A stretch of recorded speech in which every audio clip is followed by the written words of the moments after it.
This is the Spin Axis Podcast, and I'm Erik Barzeski. I'm Jayson Nickol. I'm Tyson Deskins. I bet you thought I was going to say welcome to the Spin Axis Podcast, but I threw you a curve. Threw it up. Change it up today.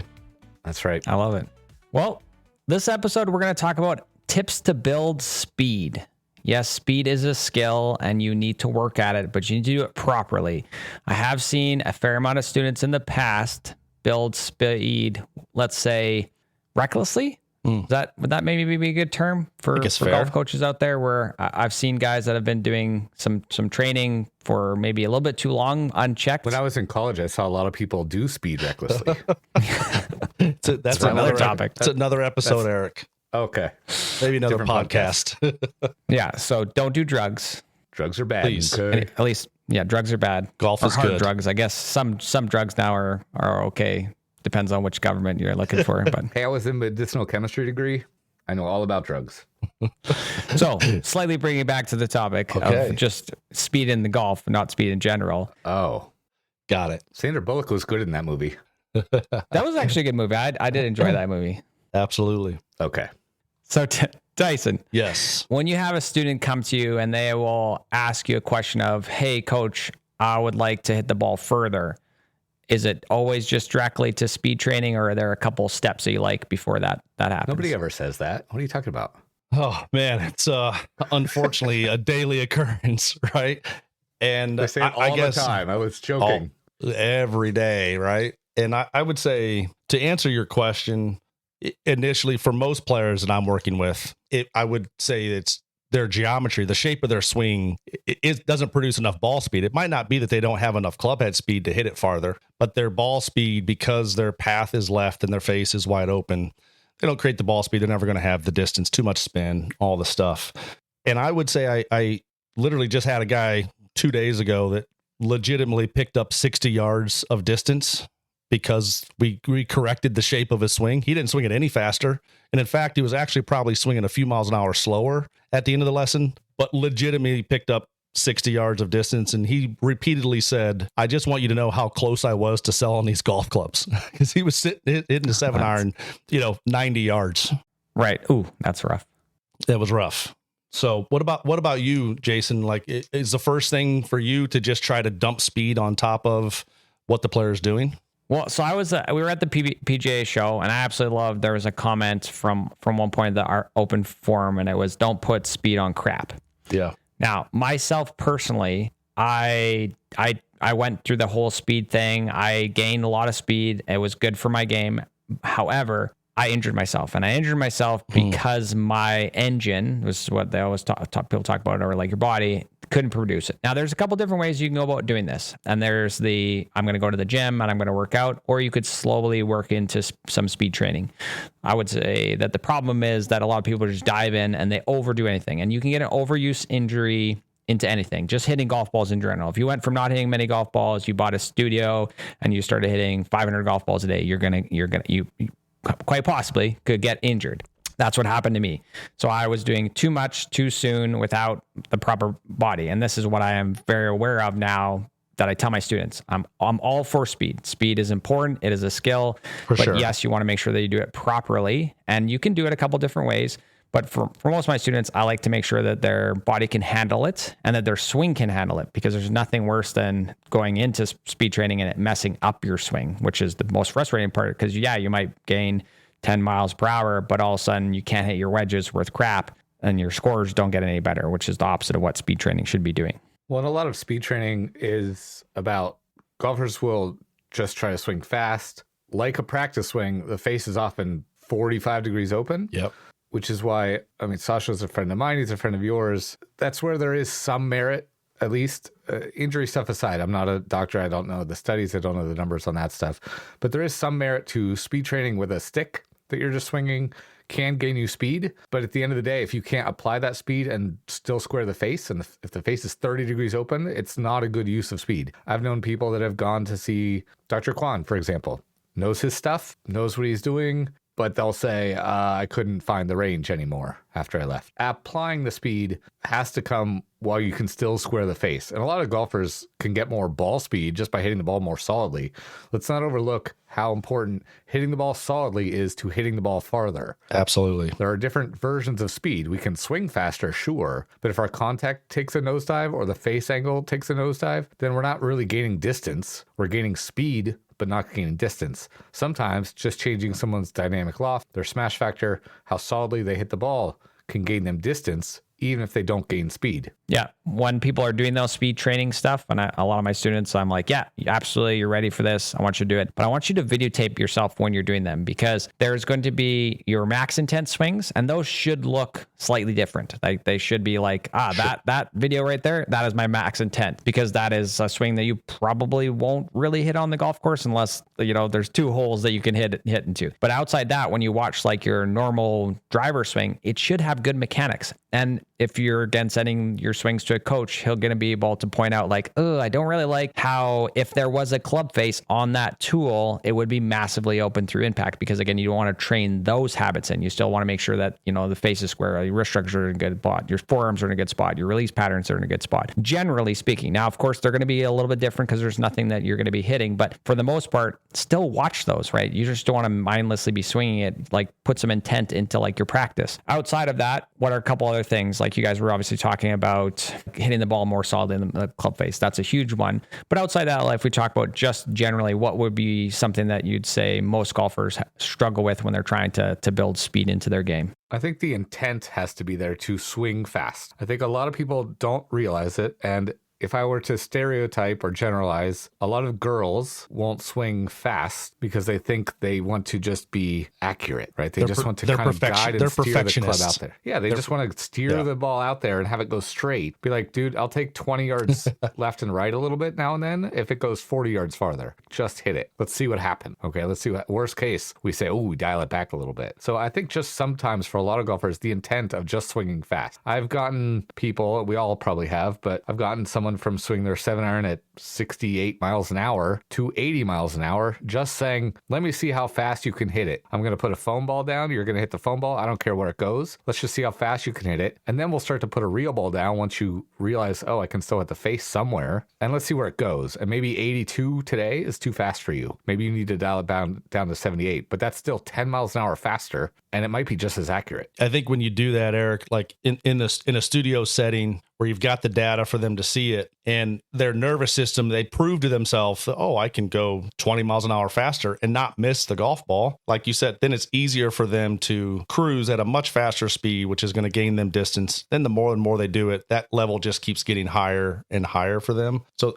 I agree. I think intent is massive. I'll talk to people all the time. Like you also have to think of this as like a muscle. You have to train it. If you want to be faster, you have to train being fast. And we've talked on many other episodes, the discipline of doing it over a period of time and not just expecting to be able to get it all today and it's just going to stay there. You have to train this. You have to maintain it over a period of time. I think is super important for players. I think there are often 2 plateaus that people will get stuck on sometimes. I don't have that offhand, but I think there are often, you see in speed training, 2 plateaus. Like someone will peak a little bit early, they'll kind of steadily increase, and then they plateau for a while, and then they kind of stay there for a while. And then if they keep going, they peak again, they climb again, and then they might peak again. And that might be it. But that second peak, a lot of people give up after the first one. They're like, what the heck? I'm not gaining anymore. Keep going. All right. Have the discipline to kind of keep going, keep doing your program, whatever program you're using, keep going. And you'll probably see another little climb later on. And then maybe you reach another new level. Yeah. And my favorite, and I'll give this to every single one of my students is, and it doesn't matter if they're doing one of those, the speed sticks or hitting or whatever it is, which again, very valuable. Once you start that, at some point, I want you to start hitting your driver. Yeah. And you should work in at least once a week, a speed train session where you're going to, and this was going to increase again, and I would start at the first week, it's going to be 20 balls. If you don't hit a lot of golf balls, 20 balls. But let's say if you practice a lot, it could be 30 or 40. That week, you're going to hit 40 drivers as hard as you possibly can. And this is like you're revving the engine. You're constantly getting it hotter. Like this is going to be a workout. You're going to be sweating and gassed after this. Once you're done that, you're going to take a 5-minute break, and then you're going to hit 10 more drivers at your gamer speed, and you will see an uptick in that. The following week, it's going to be 45 balls. Then the following week, it's going to be 50 balls. Then it's going to be 55, 60, 65, 70. So that once a week, you are hitting a ridiculous amount of drivers. When I finally got over, I think it was like 181 ball speed, I think it was my 160th ball that I had just been hitting drivers. And people go like, that's insane. In one day? In one session. Just hitting drivers. A lot of people are going to be tired way before they get to 160. They are. I got a cool story to follow up on after Jayson finishes this, though. But it just goes to show you, and I've had like in-person studios where like they're just working for speed, and we're just hitting drivers, and they're like, I'm gassed. I'm like, yeah. Well, you're gassed now, but 2 months from now and 3 months from now, you're going to be able to hit that many balls. And what you're doing is you're training again your brain and your muscles to be constantly pulling more and more and more. And yeah, it does take some time to train after that. It's just be like running a marathon or something like that. Because again, you want to overload the system to the point where your brain is like, yeah, well, this is normal. I can do this. So then when you back off that, it's like now I cruise at like 165, 170, like easy without having to like feel like I'm hitting to 180. But you got to go past that a little bit so that you can come back to that. Because if you're ever going to get to that ceiling, that's it. Now, I'm not telling you that you always need to be hitting 160 ball speed, but it was like I kept feeling a day, so I just kept hitting or 160 shots. But I felt it, and at no point where I was like, man, am I really tired in here? So I just kept going. If you're doing something like that, let's say you're at 75 balls, and if you hit 3 balls in a row that is no faster, now you're actually gassed, and that's like, okay, now you've stopped. Do your 5-minute break and do that. But then the next week you'd go back up to 75 balls. And then if you can get all the way through the 75, the next week can be 80. But I can guarantee you that if you start doing that with your driver, your club head speed is going to increase. But not only that is you're going to start learning how to self-organize into hitting the middle of the club face, because when you do it with like a launch monitor, at some point, yeah, you're just tracking the club head speed, but your brain is also computing, right? It's like, oh, that was a little heel. I don't like that. Oh, that was a little bit high on the face. Like so you're building the speed in there, but you're also building the awareness of like hitting in the middle of club face. At the beginning, though, I don't care where you hit it, but you're going to. Like no one wants to hit it poorly. Like you're going to start hitting it better just because of that. But most people don't do that. Like they'll hit 20, 30 drivers, but they're not peaking at those, right? They don't get to that point where their brain is going like, okay, gosh, this is a lot. We should probably stop. That's the spot where you need to hit 5 more or 10 more. Yeah. My one recommendation before Tyson, you tell your story is use a backup driver. Don't use your driver, because you will probably hit some badly. And if you hit one really far in the heel, you may not have a shaft attached to your driver anymore. Okay, so use a backup driver, because you're going to put idiot marks on it. Occasionally you're going to hit the ground sometimes, maybe a little bit here and there. Use a backup driver. This is where the club hose of the world are plenty happy, because they're like, okay, I got 17 drivers over there, I could hit one of those. and I would say if you're not doing that, you're probably not trying hard enough, right? Yeah. I don't know if you guys know Paxton Clayball. He's an instructor down in Louisiana, smart young kid. And he's taken about a dozen or so players over the last 12 months over 200 mile an hour ball speed. Pax has done a lot of work on the force plates, on obviously using launch monitors, and also the sensored grips that are measuring the pressure and the handle. And I was lucky enough to have a conversation with him not too long ago to ask him, like, what did you do to take a dozen players to over 200 mile an hour ball speed? And Paxton's like 5'9", 145 pounds soaking wet. He is obviously one of those players. And he said something very, very similar. And he's not a scientist, not a doctor. He's done a lot of experimentation over the last 2 or 3 years. And he said, Tyson, I don't reach my peak ball speed until at least my 200th golf ball. And I was like, wait, I can't hit 10 balls without my back wanting to fall on the floor, right? I'm like, there's no way I would ever be able to do something like this. And he's like, now, obviously, you have to build up to that. I don't think any of us are recommending any listener to go out and just pound 200 drivers tomorrow to try to increase your speed. No. This is something that you're going to build your stamina up over a period of time. And the other thing that he said, which was interesting, he's like, I took all the weights out of driver heads. I made the driver head as light as I possibly could. I put as light a shaft in these shafts as I possibly could. And what you started seeing is instantly ball speeds just climbed and climbed and climbed for these people who would do what Jayson sort of described. And like 200 balls is taking him 2.5 hours. He's not just hitting 200 balls in a row. There's rest times in between and things like that. But I just found that very interesting from him, that it took that many balls to actually get to his peak ball speed. Like, again, I wouldn't be able to walk for 2 weeks. And he also said the same thing, Eric, during all that time, literally breaking faces, flattening faces, breaking club heads. So obviously he has the ability to have a lot of tools at his disposal, which not everyone's going to have. So if we get into a little bit of the technical side of some of the things that I like to see golfers do when they're looking for a little bit more speed. First, I always want to make sure the body can do it. So I'm looking at, give me a practice swing. I want to see your full range of motion because a lot of people struggle with some of that. If you can't make a full turn, that's the first thing you should be after. You should be going into your mobility. Now, this isn't flexibility. Flexibility and mobility are completely different. Flexibility is like you can go through that, but you're not going to have any structure to that. We don't want that, right? We want mobility. So you got to work on that. Videotape yourself from face on. Most golfers don't videotape themselves from face on enough. You're going to be able to see if you're making a full turn with your driver. When you make a full turn, make sure that your head and your upper body is not starting to lean towards the target at the top of your backswing because that's going to be really bad on your spine. Make sure that you're making a good pivot. I want you to feel like you got your hands as far as you possibly can away from the target, not around your body. Because that's where I see people like get into some overswings where it's like they're just trying to turn and rotate as much as they can. I want you to feel like you're trying to get the highest hand path that you can. A couple of easy things from there. Get that lead foot up off the ground. Like allow that to turn and rotate. That's going to be a good thing for a lot of golfers. Too many golfers are trying to be like both feet planted into the ground throughout their whole swing. Tyson, you got a tip for people? Yeah, I think hitting a lot of balls with max intent, as far as a technical perspective,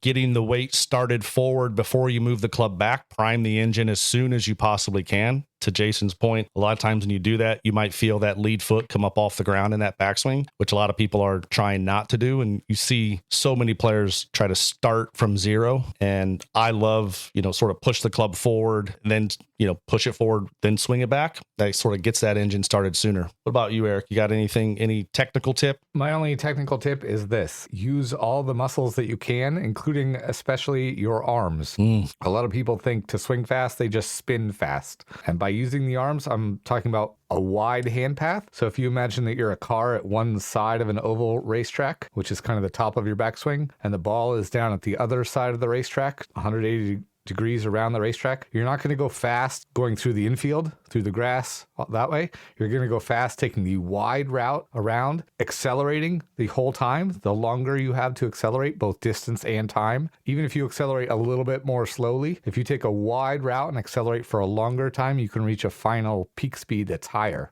Make your arms, throw your hands out on a very wide downswing path very early. Don't just pull the handle down and don't just spin. Love that. I like that for sure. Love that. Yeah. Well, again, I think ultimately, we all agree that speed is a benefit. If we can swing faster and hit it farther. Not the drug. It's not the drug. We're going to go back to drugs are bad. Beginning drugs are bad. If we hit the ball farther, we have a better chance of shooting better scores. We got to be able to find it, but we all know that the data is real. So I think every golfer would benefit at some point at increasing their club head speed. Yeah. Number one rule in golf is you got to keep the ball in play. Then can you hit it as far as you can? It's not the other way around, for sure. So thanks for everybody. Thanks for listening. If you like this episode, please reach out to us. Let us know. Give us a review. Tell your friends. Have them listen. We appreciate it very much. Tyson, you missed 1 week and Jayson takes over your job. I love it. Great job. You can do his job. Where do people find us? Go find us at thespinaxis.com and on all social medias at thespinaxis. Awesome.